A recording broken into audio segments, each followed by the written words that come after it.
Hey guys, this is John here in Los Angeles with the Alpha Channel update for Friday, September 20th, 2024. And today we're going to start with the Yggdrasil deck. This is the box. This is the card. Gerflin, Claiming New Ground.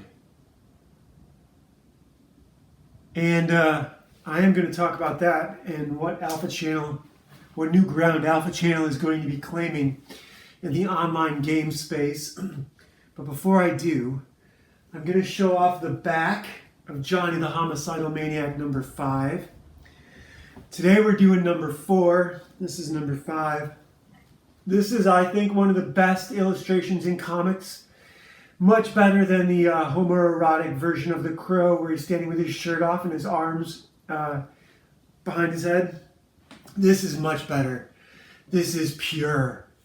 This is everything I am about. This is Alpha Channel. Johnny the Homicidal Maniac. Capable is more important than pretty. That's number 5. Today we're going to look at number 4. And I happen to have 2 versions of number 4.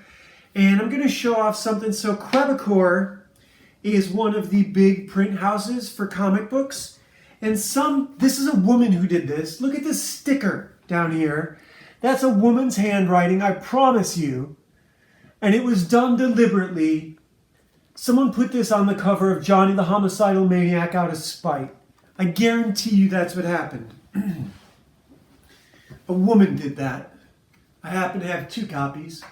This one does not have a sticker on the cover. How could you do that?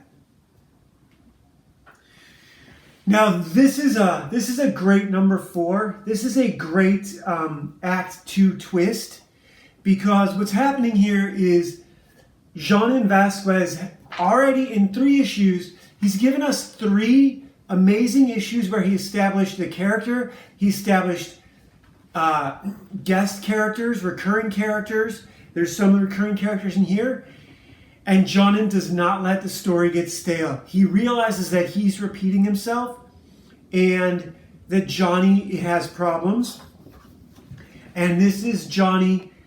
Now, when you're insane, most of your conversations happen with yourself because you don't have a lot of friends. And Johnny is talking about the fact that he doesn't have a lot of friends with Nail Bunny, who is a floating head right now. And they're having a conversation as he heads downstairs into the basement. Passes up a bunch of waiting victims. You can see them hanging upside down in one of these panels here. Here we go, the bottom panel. This is just an amazing comic book. Jean Vasquez has balls the size of a fucking bull elephant. Nobody else would do this. Nobody else did. Nobody else did. There's a million kids just like me thinking the same shit, just like me and Johnny. And none of us did this. Only Jonin did. But we're all like this. This is who we all are.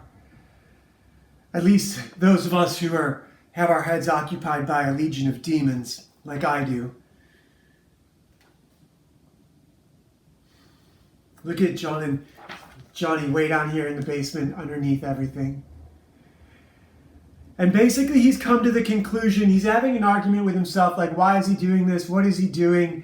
Is he just here to kill these poor people? Is it just murder? And he says, no, of course not. It's not just murder. I have to torture you first. I have to torture you and get all of that out of you, then I can kill you. And that is the best conclusion. The best conclusion he could come to. Go deeper. Go deeper. Claim new ground. Here he has a conversation. This is a Noodlehead Bob. That's whatever. It's just an ad. Here he has a conversation with the 2 that he kidnapped from the movie theater. He's apparently cut off their arms. He has them plugged into an electronic switchboard. And he can just crank up the voltage whenever. So as you can see, this is a Debbie lookalike. It's not actually her, but it's someone who looks like her and talks a little bit like her. And Johnny just lets him have it. He basically explains to them what the conclusion he's already come to. That, of course, he's insane, but he has to share the wealth. See, one of the things that happens is there's a bug crawling around down there, and he says no matter how many times he kills it, the same bug comes back. He also explains to them that he has to keep the wall wet with fresh blood, that he can't let it dry out. I love this comic so much. This comic does everything right. It has all the right devices, the right sort of threats, the right sort of plot development. So, yeah, this is good. Johnny comes over to the neighbor's house. Squee, remember him from the first issue? He wants a Band-Aid. And then at the end, he tells him, don't worry about leaving the window open for me anymore. I found a tunnel that leads to your basement. Oh, it's fucking awesome. This book is fucking awesome. Here, in this next one, this is great. Devi is having a conversation with her friend. I told you this does not get boring and the characters reoccur. He does everything right. I don't think he knew shit about writing and he just did all of this instinctually. So this is Devi and her friend, her roommate, having a conversation about Johnny and about how everything was great up until the knives came out and she noticed that he was murdering people and that he's responsible for all these other murders that have been going on. And it's hilarious. Her friend convinces her to call Johnny, and she does, and she hears a bunch of murder, and they hang up, and she says, yeah, I'm not going anywhere tomorrow. They were talking about going to the movies. Meanwhile, Johnny is at home, and I love that it's meanwhile. It's literally meanwhile. I didn't even know. But meanwhile, Johnny this is not Johnny. This is a mom and her little boy. This is how Johnny became Johnny. And mom has to go to work and the kid doesn't have to go to school yet. And he just keeps screaming and crying, Mom, don't leave, don't leave. Every little kid does this. I did it as a kid. Every little kid does not want their mom to leave. And she just cannot wait for him to get over this.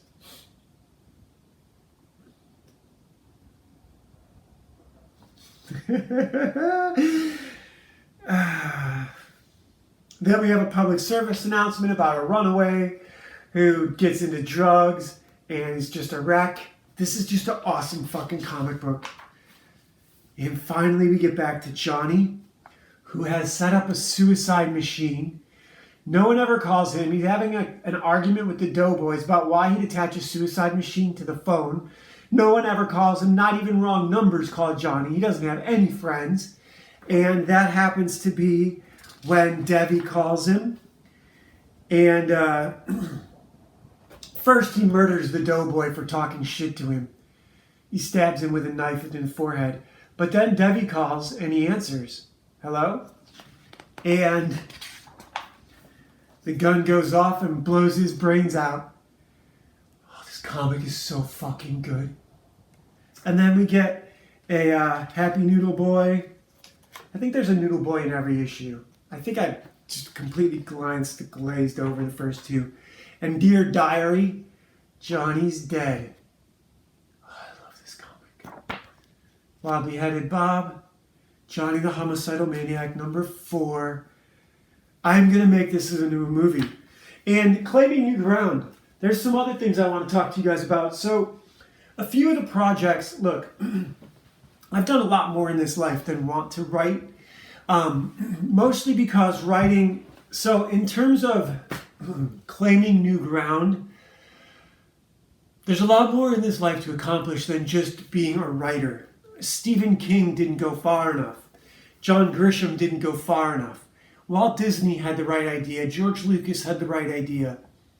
Steven Spielberg didn't go far enough. Stan Lee had the right idea. And what I'm going to do with my stuff, with Ashley Fox, Legacy of the Mad Scientist, Legend of Ashley Fox, I am creating a 3D version of Los Angeles, and you're going to be able to race on this 3D version of Los Angeles with anti-gravity cars, and you'll be able to bet on the races. So I'm making a video game that's going to have online betting, crypto online betting, and I'm going to work all the stories into that. And that's how I'm going to like literally claim new ground. I'm going to incorporate brands. We're going to have stores in the game. You'll be able to buy stuff in real life. You'll be able to win real money. And eventually we'll have a like Dave & Buster's sort of anti-gravity ride that you can experience. That's the goal. That's what I'm working toward. It's not just comics. It's not just novels. Most of my audience doesn't read. They play games. Kids like games, like novelty. So Ashley Fox, Ninja Babysitter, she's our superhero. In this book, she and Reverend Wolf helped to rescue a bunch of kids who've been Pizzagated by the Synagogue of Satan. And check it out. It's free in the description, along with links to the audiobooks here on YouTube, 13 Hours, Legacy of a Mad Scientist and Legend of Ashley Fox. This week right now is Ashley Fox's birthday was September 15th. And that's the day she ends up going to the orphanage, her sophomore year when she's 15, her golden birthday. And so this whole week, that book is 7 or 8 days in chronological order of how she unites the gangs against the serial killer administration who are killing children. So check it out, free here on YouTube. Talk to you guys tomorrow.